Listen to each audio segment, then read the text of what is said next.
ಹೆಣಕು ಮಾಡಿದ ಸಿಂಗಾರ ಊರಿಗೆ ಮಾಡಿದ ಉಪಕಾರ ಎರಡೂ ಒಂದೇ ಅಂತ.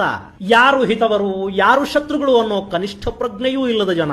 ಇವ್ರಿಗಾಗಿ ಎಷ್ಟೆಲ್ಲ ಮಾಡಿಬಿಟ್ಟೆ ಹಾಗಂದುಕೊಂಡ ಕೃಷ್ಣನಿಗೆ ಜನ ಅವತ್ತು ಇವತ್ತು ಯಾವತ್ತಿಗೂ ಬದಲಾಗುವುದಿಲ್ಲ ಅಂತ ಅನಿಸ್ತೊಡಗಿತ್ತು. ಹಾಗಲ್ಲದೆ ಇದ್ದಿದ್ರೆ ಧರ್ಮ ಸಂಸ್ಥಾಪನೆಗಾಗಿ ಮಾತ್ರ ಮಹಾಯುದ್ಧದ ಸಾರಥ್ಯ ವಹಿಸಿದ ತನ್ನನ್ನ ದುಷ್ಟ ಕಪಟಿ ಪಾಂಡವ ಪಕ್ಷಪಾತಿ ಅಂದ್ರು. ನಾನೇನ್ ನನಗೆ ಸಾಮ್ರಾಜ್ಯ ಬೇಕು ಅಂತ ಯುದ್ಧ ಮಾಡಿಸಿದ್ನ?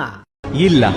ಹಸ್ತಿನಾವತಿ ಇಂದ್ರಪ್ರಸ್ಥ ಎರಡನ್ನೂ ಪಾಂಡವರೇ ಆಳ್ತಾ ಇದ್ದಾರೆ. ಈ ಯುದ್ಧ ಆಗಬಾರದು ಅನ್ನೋ ಕಾರಣಕ್ಕೆ ಸುಯೋಧನನ ಮನವೊಲಿಸೋದಿಕ್ಕೆ ಅದೆಷ್ಟು ಪ್ರಯತ್ನ ಪಟ್ಟೆ ನಾನು ಅನ್ನೋದು ಇವರಿಗೇನು ಗೊತ್ತಾಗಬೇಕು. ಆ ಯುದ್ಧದಲ್ಲಿ ನಾನು ಕಳ್ಕೊಂಡಿದ್ದೇನೆ ಕಡಿಮೆನಾ? ಅಳಿಯ ಅಭಿಮನ್ಯುವನ್ನ ಕಳ್ಕೊಂಡೆ. ಅವನ ಮಗ ಪರೀಕ್ಷಿತನಿಗೆ ಜೀವ ಕೊಡೋದಿಕ್ಕಾಗಿ ನನ್ನ ತಪೋಶಕ್ತಿಯನ್ನ ಧಾರೆ ಎರಿಬೇಕಾಯ್ತು. ನನ್ನ ಯೋಗ ಬಲದಿಂದ ಬ್ರಹ್ಮದೇವನನ್ನ ಒಲಿಸಿ ಆ ಕಂದನ ಜೀವ ವಾಪಸ್ಸು ತಂದೆ. ಆದ್ರೂ ನನ್ನನ್ನ ಸ್ವಾರ್ಥಿ ಕಪಟಿ ಅಂತೆಲ್ಲ ಕರೆದ್ರು. ಎಲುಬಿಲ್ಲದ ನಾಲಿಗೆ ಅಂದುಕೊಂಡ ಕೃಷ್ಣ ಆಗ ಕೂಡ ಅವರ ಮೇಲೆ ಸಿಟ್ಟು ಮಾಡಿಕೊಳ್ಳಿಲ್ಲ.